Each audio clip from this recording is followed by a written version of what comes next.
మొదటి 10 రోజులు అసలు నేను ఎవరు అనే ప్రశ్నకు సమాధానాన్ని చూసాం.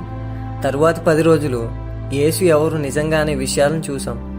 ఇప్పటి 10 రోజులు సిలువ నాకు ఏం చేసింది అనే విషయాలను ఒక్కొక్కటిగా చూద్దాం. మొట్టమొదటిగా పాపానికి విముక్తి. సిలువపై యేసు మరణించాడు, కానీ ఒక ప్రాముఖ్యమైన ప్రశ్న ఉంది. ఆ మరణం నాకేం చేసింది?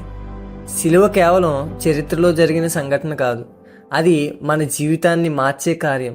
రోమీలు రాసిన పత్రిక 6వ అధ్యాయం 6వ వచనం చెప్తుంది ఏమనగా, మనమికను పాపమునకు దాసులము కాకుండుటకు పాప శరీరం నిరర్ధకమగునట్లు మన ప్రాచీన స్వభావము ఆయనతో కూడా సిలువ వేయబడినని ఎరుగుదము. మన పాత మనుష్యుడు ఆయనతో కూడా సిలువ వేయబడెను. పాపానికి బానిసత్వం ఇక లేకుండుటకే. పాపం మనలను బంధిస్తుంది. అది ఒక అలవాటు మాత్రమే కాదు, ఒక బానిసత్వం. కానీ సిలువలో ఒక మార్పు జరిగింది. పాపం మీదున్న అధికారం విరిగిపోయింది.